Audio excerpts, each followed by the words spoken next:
સંસારી માણસ હોય એને દુઃખ હોય જ. યોગીજી મહારાજ એક બોધ કથા કહેતા, આમ વાર્તા છે પણ બહુ સમજવા જેવી છે.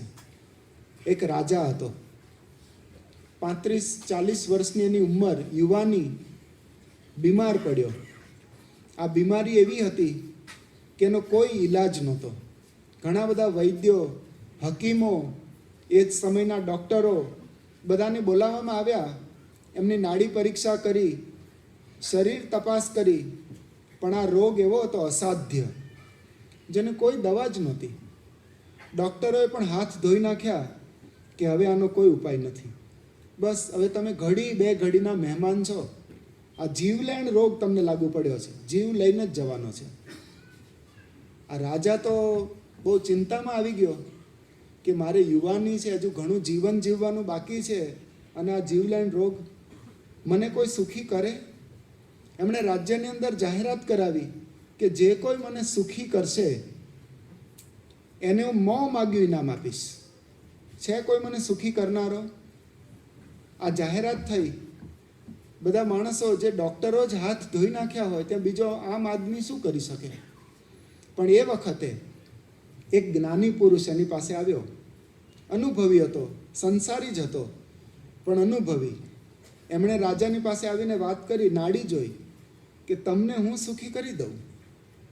તો રાજા અશક્તિથી આમ પથારીમાં સૂઈ જ રહેતો હતો. એને કોઈ આવી સારી વાત સંભળાવી જ નહોતી. આ પહેલી વાર એવું સાંભળતો કે તમને હું સુખી કરી દઉં.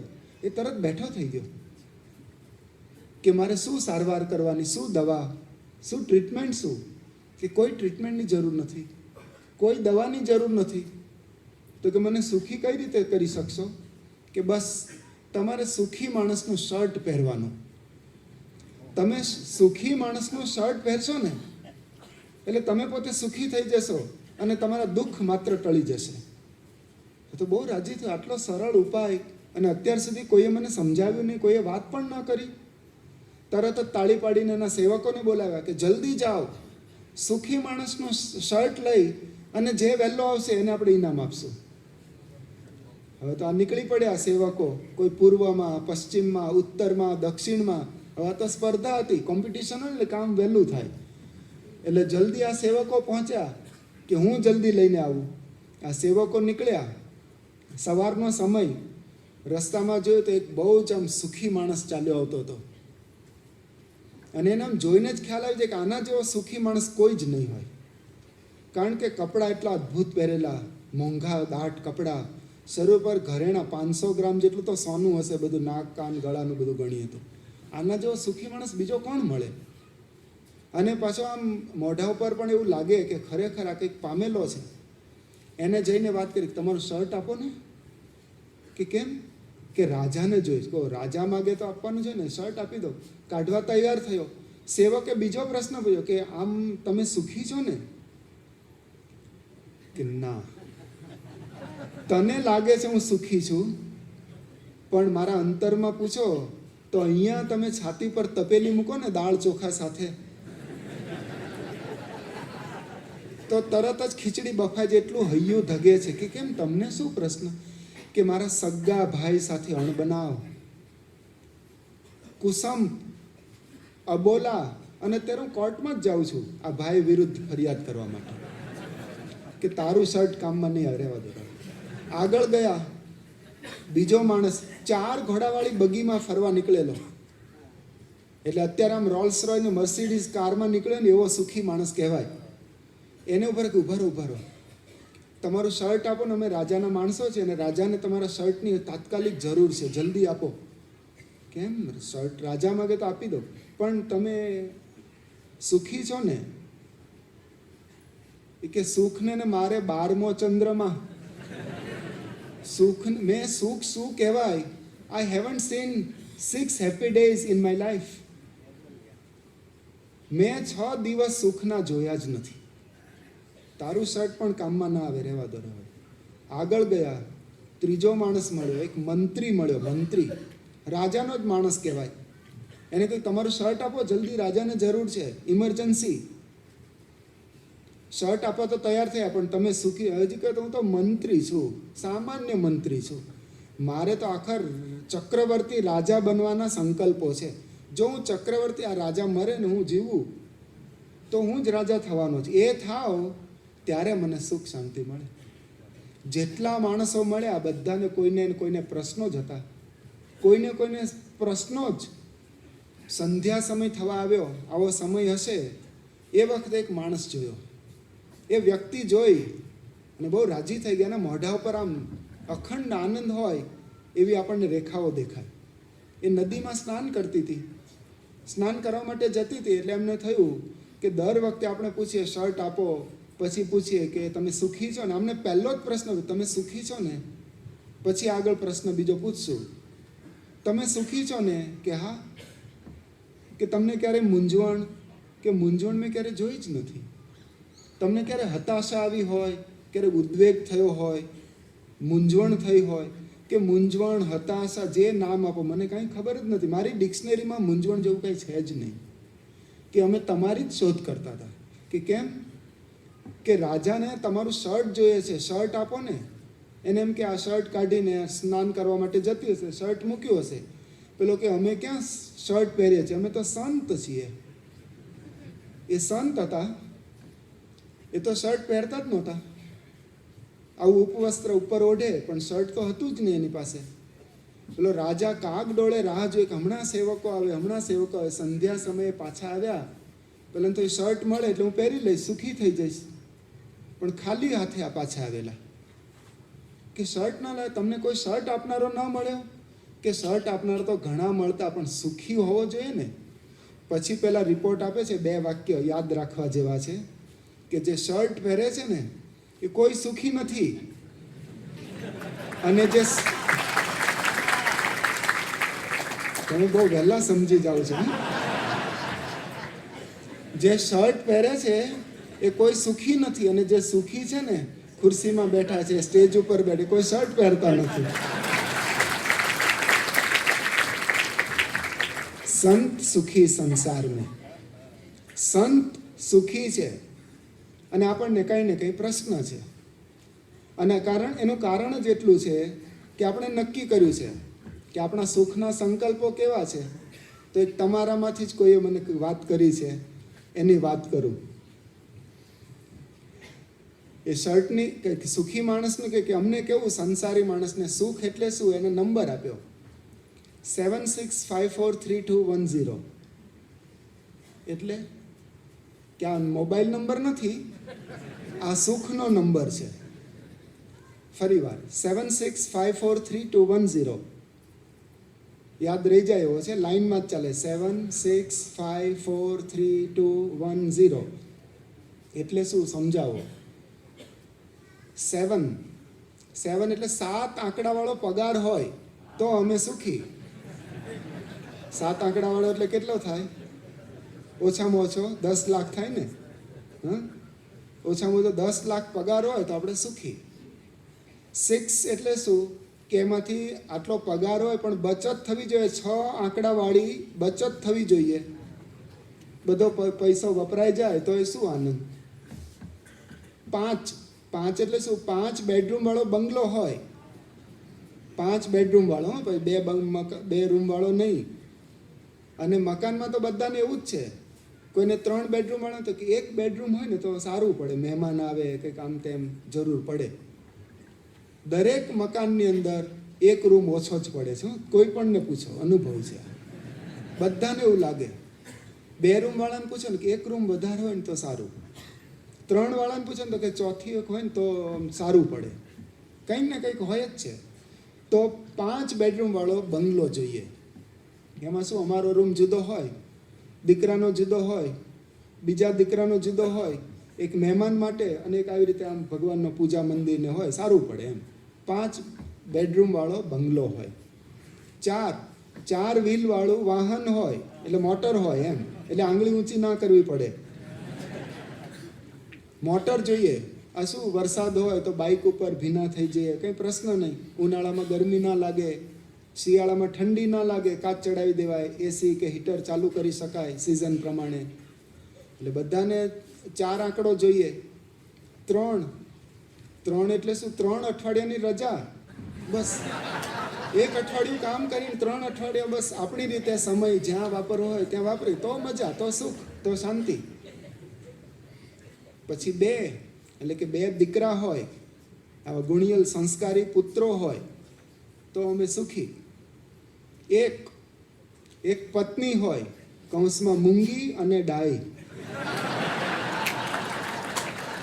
એટલે બહુ બોલ કરે, માથું ખાય એવી નહીં, ઘરમાં કકળાટ કરે એવી નહીં, એવી પત્ની હોય તો આપણે શાંતિ, સુખ.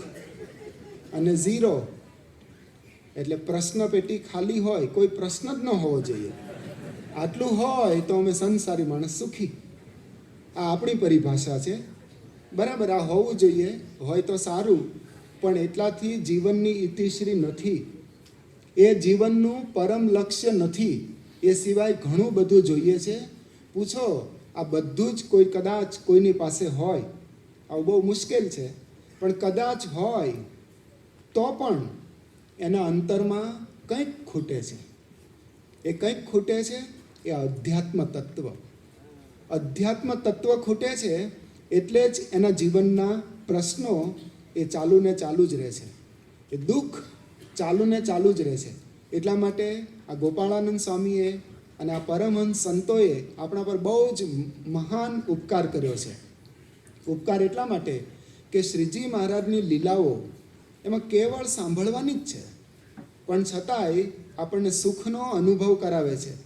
કદાચ જીવનમાં સમસ્યા આવે તો ક્યારે શું નિર્ણય લેવો એ પણ આપણને આ ચરિત્રો શીખવવાના છે.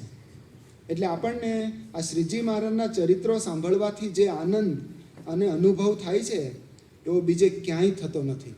હા, કદાચ સારું ભોજન મળે તો આપણને એનો આનંદ, પણ એ 20 મિનિટનો આનંદ છે. કદાચ આપણે સારું કદાચ ફિલ્મ જોયું હોય, નાટક જોયું હોય તો એનો પણ આનંદ, પણ એ બધા ટેમ્પરરી આનંદ છે. પણ નિત્ય આનંદ, સદા આનંદ, અચિંત્ય આનંદ એ તો ભગવાનના ચરિત્ર સિવાય બીજે ક્યાંય નથી. સ્વયં તુલસીદાસ પોતે કહે છે, સુરપુર, નરપુર, નાગપુર એ તિન में सुख नाही, કાં સુખ હરિ કે ચરણ में, કાં સંતન કે માહી. આ તુલસીદાસ કહે છે સુરપુર એટલે સ્વર્ગ, નરપુર એટલે આપણો પૃથ્વીલોક, નાગપુર એટલે પાતાળ. સ્વર્ગ, મૃત્યુ અને પાતાળ આ ત્રિલોકીમાં સુરપુર, નરપુર, નાગપુર એ તીન में સુખ નહીં, કાં સુખ હરિ કે ચરણ में, કાં સંતન કે માહી. એટલે કે ભગવાન અને ભગવાનના સંત આ 2 જ સુખદાયી છે. ગઢડાનું અંત્ય પ્રકરણનું 7મું વચનામૃત શ્રીજી મહારાજ કહે છે, જે ભગવાનનો ભક્ત હોય તેને આ સંસારને વિશે ભગવાન કા ભગવાનના સંત સિવાય બીજું કોઈ સુખદાયી નથી. એ આપણને અનુભવ થાય છે કે કોઈ પણ બળતો જળતો આત્મા સંત સરોવર જાય, સત્સંગ રૂપી લહેરમાં એ તરત ટાઢો થાય, તરત અને શીતળતાનો અનુભવ થાય છે. એવા શ્રીજી મહારાજના આ ચરિત્રો છે. એ ચરિત્રોમાંથી આપણે પાન કરવાના છીએ. એમાં ગોપાળાનંદ સ્વામી નોંધે છે 7મી લીલા છે. એ 7મી લીલામાં નોંધ કરે છે કે શ્રીજી મહારાજ કારિયાણી ગામમાં વિરાજમાન હતા. આ સારંગપુર પાસેનું આ નજીકનું ગામ, ત્યાં વસ્તા ખાચર નામના એક દરબાર ભક્ત શ્રીજી મહારાજના અનન્ય નિષ્ઠાવાન સત્સંગી હતા. એમનો દરબાર, એ પોતે ગામધણી હતા, ગામના આગેવાન હતા. તો શ્રીજી મહારાજ અવારનવાર ત્યાં પધારતા. એમના દરબારમાં બેસીને 12 વચનામૃતનો ઉપદેશ પણ સ્વામિનારાયણ ભગવાને આપ્યો છે. તો એક વખત આ દરબાર ગઢમાં વિરાજમાન હતા તો આવી સામે હરિભક્તોની સભા ભરાઈને બેઠેલી. ઉનાળાની આ ઋતુ, એમાં ચરોતરમાંથી કોઈ ભક્ત કેરીનો ટોપલો લઈને સ્વામિનારાયણ ભગવાન પાસે આવ્યા અને ભગવાનના ચરણમાં આ ફળ મૂક્યા. શ્રીજી મહારાજે શિક્ષાપત્રીમાં પણ નોંધ્યું છે કે ભગવાનના દર્શને જઈએ ત્યારે ખાલી હાથે ન જવું. ભગવાનના દર્શને જઈએ ત્યારે કંઈક વસ્તુ લઈને જવું. ગુરુ દેવ નૃપેક્ષાર્થમ ન ગમ્યમ રિક્ત પાણીભિઃ. ગુરુની પાસે જઈએ, રાજાના દર્શને જઈએ અથવા ભગવાનના દર્શને તો ખાલી હાથે ન જવાય. એટલે કોઈ ફળ ફૂલ લઈને આવે છે, કોઈ બીજી નાની મોટી વસ્તુ લઈને આવે છે. કદાચ વસ્તુ ન લે તો આપણે દાન પેટીમાં સિક્કો પધરાવી દઈએ, એટલે સંતોષ માનીએ કે ભગવાનને આપણે કંઈક અર્પણ કર્યું, આપણી વહાલી વસ્તુ અર્પણ કરી. પણ એ રીતે આ ભક્ત કેરી લઈને આવ્યા, પોતાને ભાવતું ફળ, અને ઉઘડતી સિઝનનું આ ફળ સૌરાષ્ટ્રમાં તો મળે જ નહીં. એટલે આ ચરોતરમાંથી આ ટોપલો લઈને આવ્યા, શ્રીજી મહારાજના ચરણમાં મૂક્યો. વસ્તા ખાચરના દીકરા હતા, નાના 9 વર્ષના બાળક, જોઈતા ખાચર. એને આ કેરી જોઈ અને આમ જીભ લબકારા મારવા માંડી. નાનો બાળક, અને કેરી ખાવાનું મન થયું, પણ કેરી કઈ રીતે લેવી? અત્યારનો 9 વર્ષનો બાળક તો બહુ ચબરાક હોય, હોશિયાર હોય, પણ એ વખતના 9 વર્ષના બાળક બધું સામાન્ય જ ગણાય. તો આવ્યો, પોતે રાજકુંવર છે, આ વસ્તા ખાચરનો દીકરો, ગળામાં સોનાની ચેઇન પહેરી છે, 900 રૂપિયાની ચેઇન થાય એવું લખે છે ગોપાળાનંદ સ્વામી. એ જમાનાના 900 રૂપિયા એટલે બહુ મોંઘા કે અત્યારે 9 લાખ જેવા ગણાય. એ 9 લાખની ચેઇન પહેરીને આવ્યો છે. શ્રીજી મહારાજ સમજી ગયા એના મનોભાવને કે આ કેરી માટે બહુ લાલાયિત થયો છે, અને કેરી માટે આમ ટગર ટગર જોયા કરે છે. મહારાજે ટોપલામાંથી કેરી લીધી અને આ બાળકને કે તારે કેરી ખાવી છે? કે હા, તને એક કેરી આપું, પણ એક શરત, તારા ગળામાં આ ઉતરી પહેરી છે, એટલે સોનાની ચેઇન પહેરી છે, એ આપી દે. તો પેલા બાળકે કોઈ જ વિચાર કર્યા વગર ગળામાંથી ચેઇન કાઢી નાખી, શ્રીજી મહારાજને આપી દીધી. મહારાજે એક કેરી આપી, એક જ કેરી આપી, એ લઈ નાચતો કૂદતો ભાગી ગયો સભામાંથી બહાર કેરી ખાવા માટે. શ્રીજી મહારાજને આ સોનાની ચેઇન જોતી નહોતી. એણે તો એના બાપુને પાછી આપી કે લો, આ તમારા દીકરાની ચેઇન.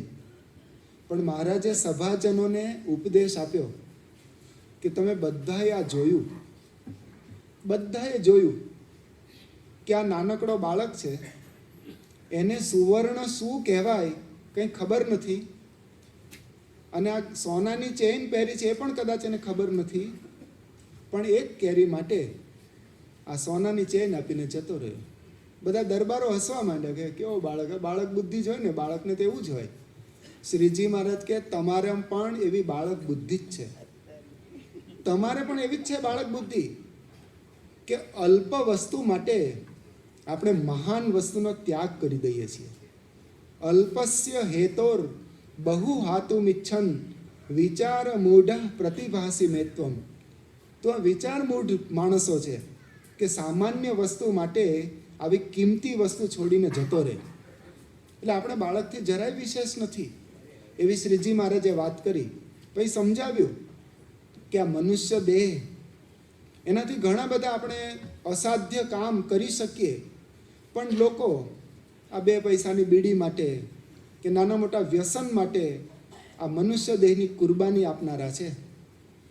એટલે તમે આ બધા કસુંબા પાણી, આ અફીણ અને આ બધું ખાઓ છો, અમુક દરબારો ખાતા હશે, તો મહારાજ કહે છે કે તમે આ બાળકથી જરાય ઓછા નથી, તમે પણ બાળક બુદ્ધિ જ છો. આવું કિંમતી શરીર આવી તુચ્છ વસ્તુ માટે વેડફી નાખો છો, એટલે તમને સારા સારનો વિવેક નથી. એટલે કે આ બાળક તો એક આપણે ડેમોન્સ્ટ્રેશન કર્યું, પણ આવું મોટા માણસોને કરવાનું હતું નથી. પણ મહારાજે આપણને સમજાવ્યું કઈ વસ્તુને કઈ પ્રાયોરિટી આપવી, કઈ વસ્તુને કોને અગ્રિમતા આપવી, એ આપણને સેન્સ હોવી જોઈએ. ગોપાળાનંદ સ્વામી નોંધે છે કે મનુષ્ય જો સત્સંગમાં ન આવ્યો હોય તે પણ આ જ ભૂલ કરે છે. એને શું પકડવું, શું છોડી દેવું એ સમજાતું નથી. અહીંયા તમારી આગળ જ એક પ્રશ્નના રૂપમાં આ વાતને વધારે સમજાવું. અહીંયા કહેવામાં આવે કે 2 મૂર્તિ રાખવામાં આવી છે, 2 મૂર્તિ.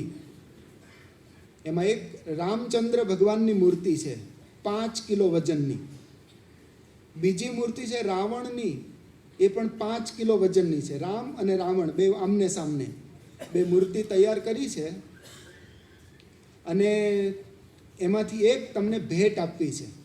ભેટ એટલે કોઈ પૈસા લેવાના નથી, અહીંયા મંદિર તરફથી તમને અર્પણ. એક જ મૂર્તિ લેવાની છે, તો કઈ મૂર્તિ લેશો? બોલો, કઈ મૂર્તિ લેશો? બધા બોલો, કઈ લેશો? બાળકો બોલો, કઈ લેશો? બરાબર, રામ ભગવાનની જ મૂર્તિ લેવાની હોય, કારણ કે રામના આપણને દર્શન થાય, આપણો દિવસ મંગલમય થાય. આ રાવણ તો આજની ભાષામાં આતંકવાદી કહેવાય. એને ઘરમાં રાખીને કરવો શું? રાવણને લેવાનો જ ન હોય, રામ જ લેવાનો હોય. આ 10 માથાવાળો રાખવો ક્યાં? પણ જરા વધારે સ્પષ્ટીકરણ કરવામાં આવે કે આ બંને મૂર્તિઓ છે 5-5 કિલો વજનની. એમાં રામ ભગવાનની મૂર્તિ છે ને એ માટીમાંથી બનાવેલી છે અને રાવણની સોનામાંથી બનાવેલી છે, પ્યોર ગોલ્ડ, 24 કેરેટ્સ ગોલ્ડ. અને આ બે મૂર્તિ છે રામની અને રાવણની. હવે તમારે એક લેવાની છે, એક જ લેવાની છે. તો કઈ મૂર્તિ લેશો? ના, જે અંતરમાં હોય ને એ જ બોલવાનું. અંતર જુદું ને બહાર જુદું એવું નહીં.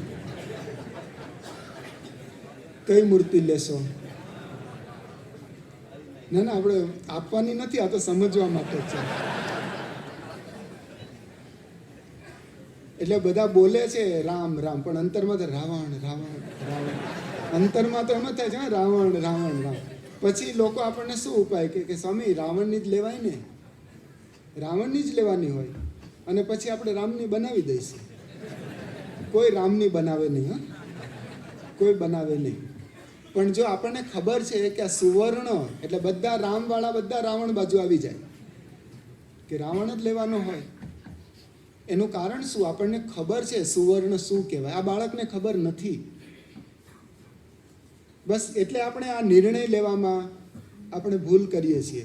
શ્રીજી મહારાજ બોલે છે કે આ સોનાની ચેનમાં આખું ગામ જમે એટલી કેરી આવે.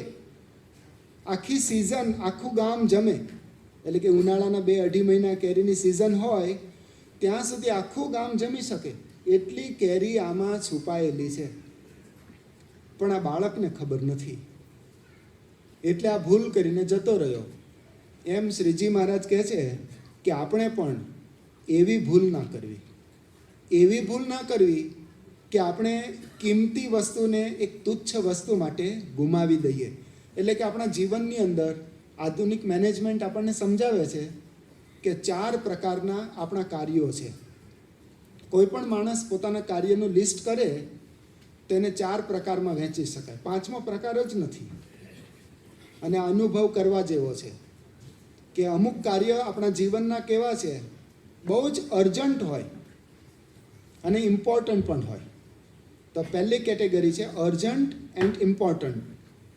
એટલે કે બહુ આમ તત્કાલ કરવા પડે એવા છે અને બહુ જ મહત્ત્વના છે, અર્જન્ટ અને ઇમ્પોર્ટન્ટ. અમુક કામ એવા છે, દાખલા તરીકે કાલે જ તમારી પરીક્ષા છે કોલેજમાં, અથવા તમારો ઇન્ટરવ્યૂ છે, તો એ અર્જન્ટ ગણાય અને ઇમ્પોર્ટન્ટ પણ છે. એના આધારે તમને જોબ મળવાની છે. તો અર્જન્ટ એટલા માટે તમારે બીજા કામ ગૌણ કરી અને થોડી તૈયારી કરવી પડે, થોડું રિફર કરવું પડે. અને ઇમ્પોર્ટન્ટ પણ એટલા માટે છે કે એમાંથી જ આપણું કેરિયર બંધાવવાનું છે. તો આપણા અમુક પરીક્ષાઓ એ અર્જન્ટ એન્ડ ઇમ્પોર્ટન્ટમાં આવે. પણ અમુક કામ એવા હોય જે અર્જન્ટ હોય પણ ઇમ્પોર્ટન્ટ ના હોય. દાખલા તરીકે તમારે કોઈ મિત્રને ફોન કરવાનો છે, તમે આ ટાઈમે કરો તો સારું કહેવાય, પણ તમે ઇમ્પોર્ટન્ટ નથી, ના કરો તો એને કંઈ તમારા ફોનની આશા પણ નથી. કર્યો તો સારું કહેવાય, ન કરો તો ચાલે. અર્જન્ટ ખરો, એ બીમાર પડ્યો છે, તમે હમણાં કરો તો સારું કહેવાય, પણ એટલું બધું મહત્ત્વ ધરાવતો નથી આ મેસેજ. તો અમુક કામ એવા છે, અમુક કામ એવા છે કે અર્જન્ટ ના હોય પણ ઇમ્પોર્ટન્ટ હોય. દાખલા તરીકે યોગાસન. યોગાસન તમે હમણાં અર્જન્ટ નથી, અત્યારે કરો એવું નથી કહેતો, પણ ઇમ્પોર્ટન્ટ ખરા. હમણાં અશ્વિનભાઈ વાત કરતા હતા, એ પોતે કરે છે યોગાસનને બધું, પણ એનાથી ઘણા બધા લાભ થાય, ઘણાનો અનુભવ પણ છે. પણ એવા યોગાસન કરીએ તો ઇમ્પોર્ટન્ટ છે પણ અર્જન્ટ નથી. તમે હમણાં કરો, હમણાં શીર્ષાસન કરો, કપાલભાતિ કરો અને ભસ્ત્રિકા કરો, એવું જરૂર નથી. અર્જન્ટ નથી પણ ઇમ્પોર્ટન્ટ છે. અમુક કામ એવા છે જે અર્જન્ટ પણ નથી, ઇમ્પોર્ટન્ટ પણ નથી, બેવ ચોકડી. દાખલા તરીકે અત્યારે ભારત અને ઇંગ્લેન્ડની ટેસ્ટ મેચ ચાલે છે. હમણાં એક યુવક વાત કરતો હતો, ટેસ્ટ મેચ ચાલે છે. એ ટેસ્ટ મેચ ચાલતી હોય ને તમે કદાચ એને જુઓ કે ના જુઓ, એ અર્જન્ટ નથી.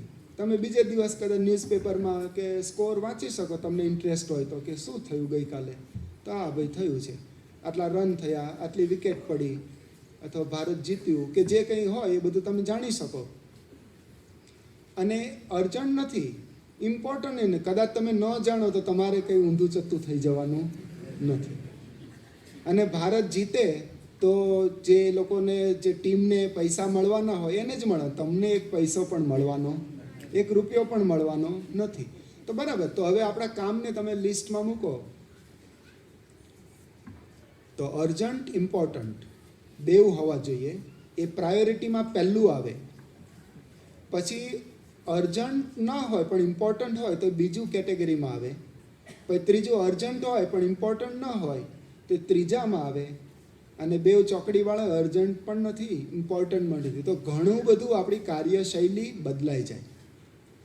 એમ આપણને સ્વામિનારાયણ ભગવાન પણ આ જોઈતા ખાચરના ચરિત્ર દ્વારા સમજાવે છે કે આપણા જીવનના પણ ઘણા એવા પ્રસંગો છે, અને એ વખતે આપણે પ્રાયોરિટી આપીએ જ છીએ.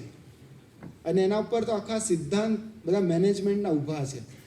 અમેરિકામાં હાર્વર્ડ યુનિવર્સિટી, એની અંદર એક પ્રોફેસરે પ્રયોગ કર્યો પોતાના વિદ્યાર્થીઓ આગળ. એક કાચની બરણી લઈ આવ્યા, અને કાચની બરણી લાવીને આવા ટેબલ પર ઢાંકેલા ઉપર મૂક્યું. એ કાચની ટ્રાન્સપરન્ટ હતી, બધા જોઈ શકે એવી.